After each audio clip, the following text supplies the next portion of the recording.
You think Elden Ring is about death. It's not. It's about what happens when nothing is allowed to die. Stop for a second and think about what this game actually does to you. You die, you return, over and over and over, hundreds of times, thousands maybe. And the game calls this mercy. But what if I told you that this gift, this endless resurrection, this refusal to let you stay dead, is exactly what destroyed the lands between? What if the entire world is broken not because death exists, but because death was taken away? In this world, very little is allowed to end. Bodies collapse, yet rise again. Souls are gathered, sorted, and promised return. Even exile is framed as delay rather than erasure. Punishment rarely arrives as a final sentence. It lingers, stretches, waits. What looks, at first glance, like restraint or mercy slowly reveals itself as something heavier, a refusal to conclude. The lands between are built on continuation. Warriors fall only to stand again moments later. Spirits remain tethered to ash and memory.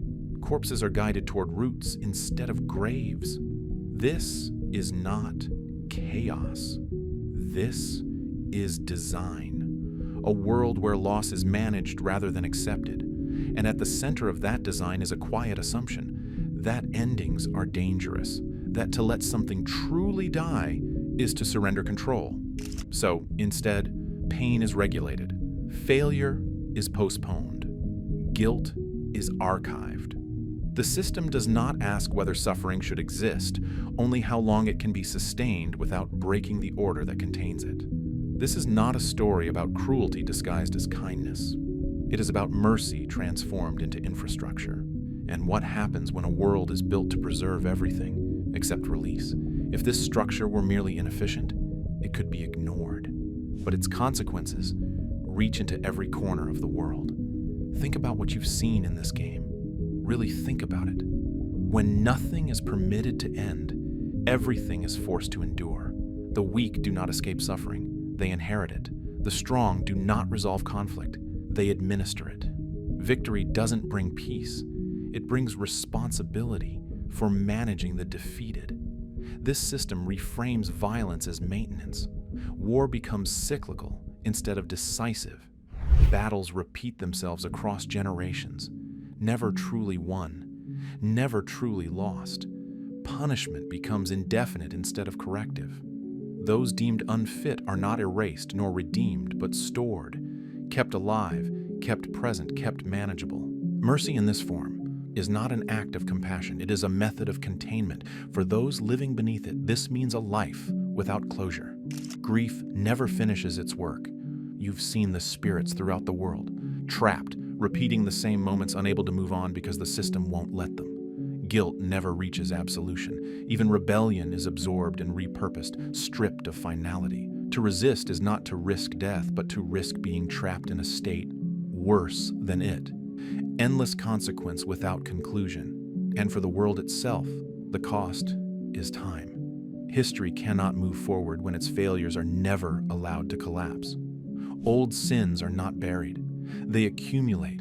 They sink into the soil, into the roots, into the architecture of the land.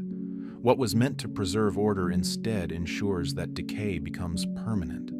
This is the quiet danger of regulated mercy. Not that it fails to protect life, but that it refuses to decide when life should be allowed to end.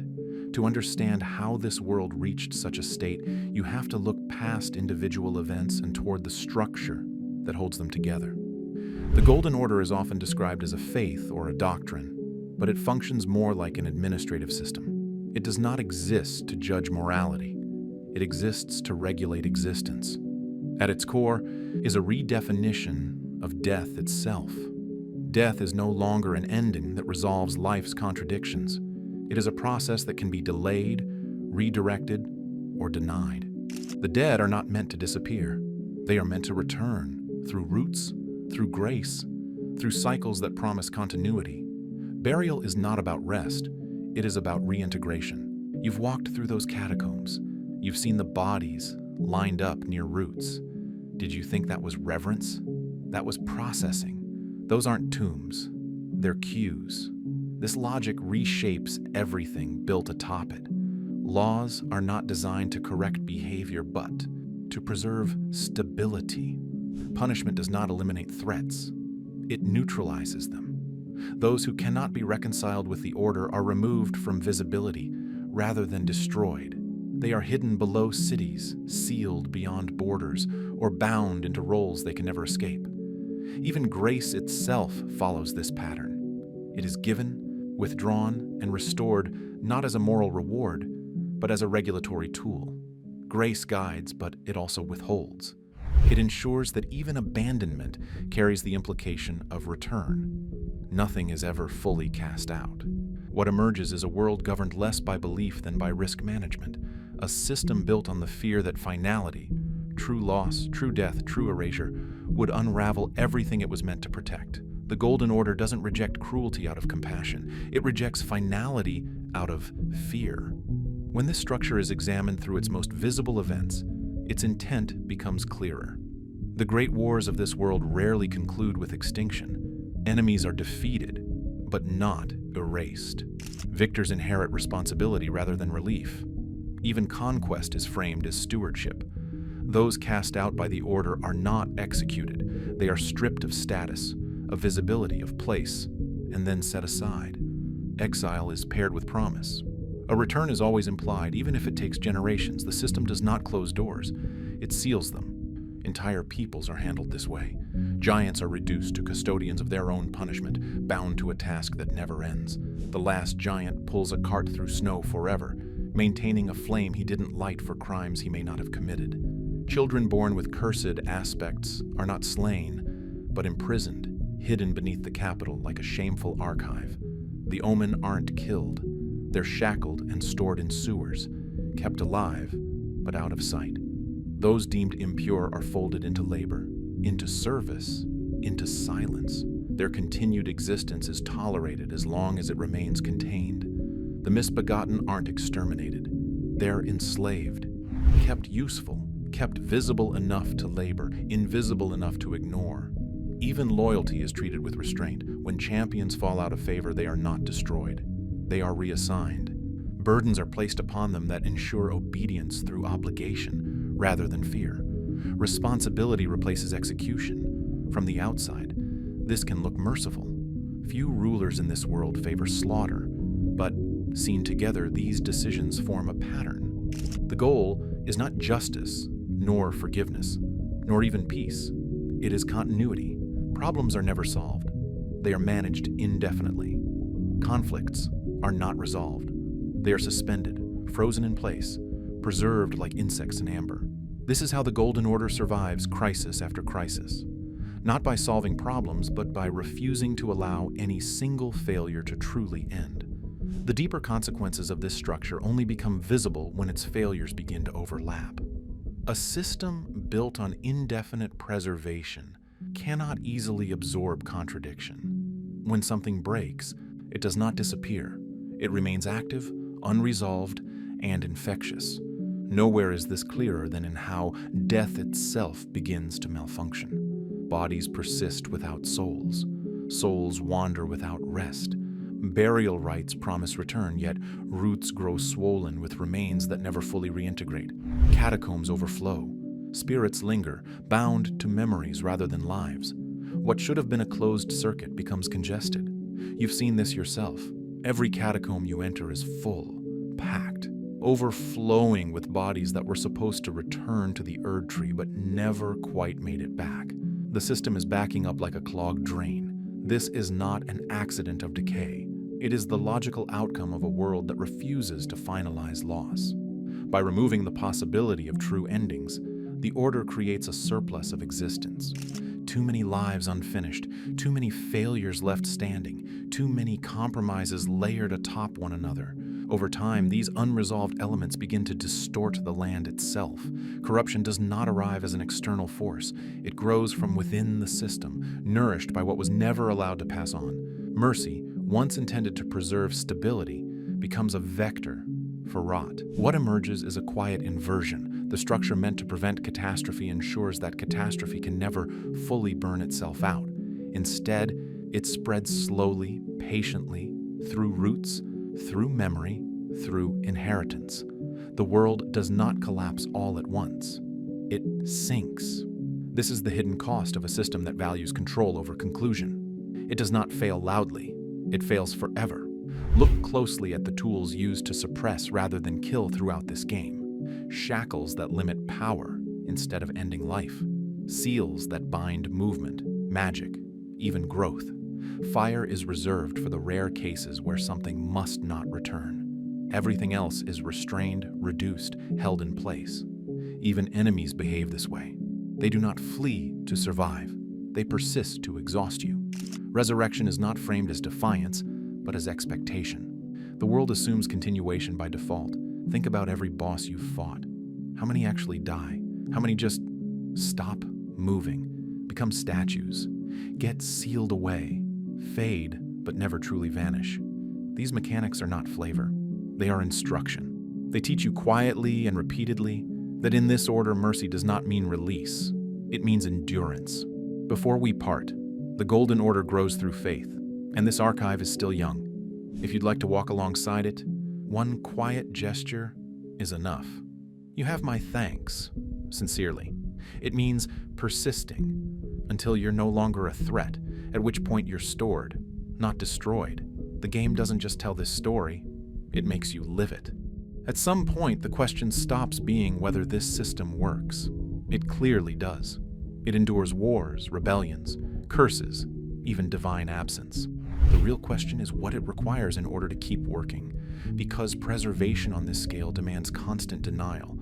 Every unresolved life must be held in place. Every failure must be monitored. Every deviation must be contained before it spreads. Mercy, once institutionalized, cannot be selective. It has to be universal, or it collapses under its own contradictions. And that universality is where the strain becomes visible. The Order is no longer protecting life for its own sake. It is protecting itself.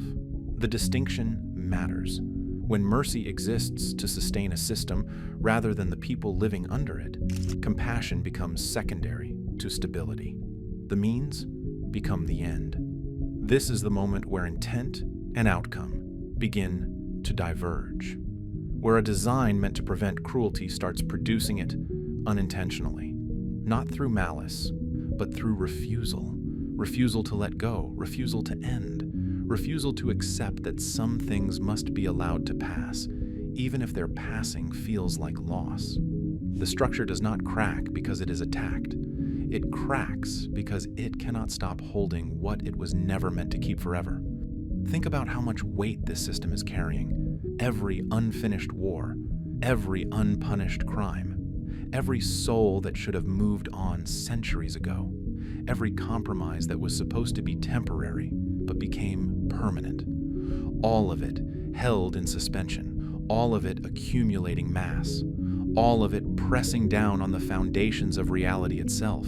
When the structure finally breaks, it does not do so quietly. It fractures.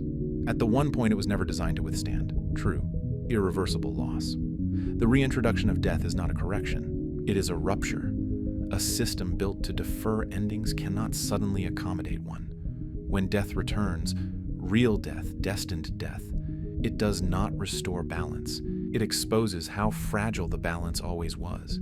This is where Marika emerges not as a symbol, but as an architect, confronting the limits of her own design.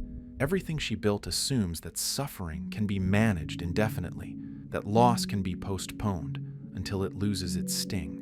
But death does not negotiate. It does not integrate. It ends. The result is not cleansing but mutation. Godwin dies without fully dying. A soul is taken, but a body remains. Roots meant to return life instead propagate absence. Mercy, once enforced as law, has no answer for a death it cannot contain. What was sealed away spreads. What was meant to be preserved rots openly. Deathroot doesn't corrupt the system from outside. It grows through the very channels designed to recycle life. This is the moment where intent collapses under consequence. The Order was never meant to be cruel. It was meant to be gentle. But gentleness, enforced without limit, becomes indistinguishable from violence. By refusing to allow the world to let go, It ensures that letting go becomes catastrophic when it finally happens. The shattering that follows is not just an act of defiance, it is an admission, a recognition that the structure can no longer hold what it has accumulated.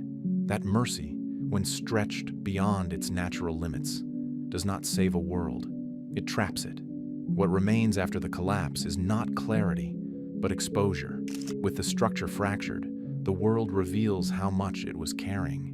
The endless compromises, the suspended punishments, the lives preserved past the point of meaning. When the order loosens its grip, none of it resolves cleanly. It spills outward. This is the legacy of Marika's mercy. Not a lie and not a failure of intent, but a truth about scale. Compassion can guide individuals. It cannot govern a world indefinitely without learning when to stop. A system that refuses to choose endings will eventually be forced into one it cannot control. The lands between do not suffer because mercy existed. They suffer because mercy was made permanent, universal, and structural, because release was treated as a threat rather than a necessity. In trying to spare the world from loss, it was denied the one thing that allows healing to occur, the ability to let go.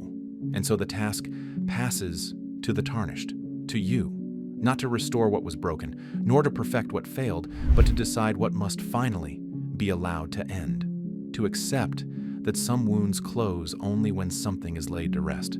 That mercy, without the courage to conclude, becomes another form of violence. Every ending you can choose in this game is an answer to this question.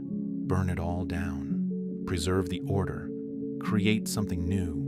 Let chaos reign. Become a god yourself, but underneath all of them is the same fundamental choice. Are you willing to let something in? Because that's what this world has forgotten how to do. That's what broke it. Not the absence of mercy, but mercy that never learned when to stop. The question the world leaves you with is not whether mercy was right or wrong. It is whether you would have known when to let it stop. Would you have seen the signs? The catacombs filling up, the spirits that couldn't move on, the compromises stacking higher and higher, the system groaning under its own weight. Would you have had the courage to say, this has to end, not out of cruelty, but out of recognition that continuation is not the same as survival? That's the real horror of Elden Ring. Not the monsters, not the violence, not even the gods and their wars. It's a world built on compassion that forgot how to be cruel when cruelty was necessary. A world that chose preservation over release, continuation over conclusion, mercy over meaning. And in doing so, created a hell more complete than any demon could design, because it was built with the best intentions. And those intentions were never questioned, never challenged, never allowed to reach their natural end.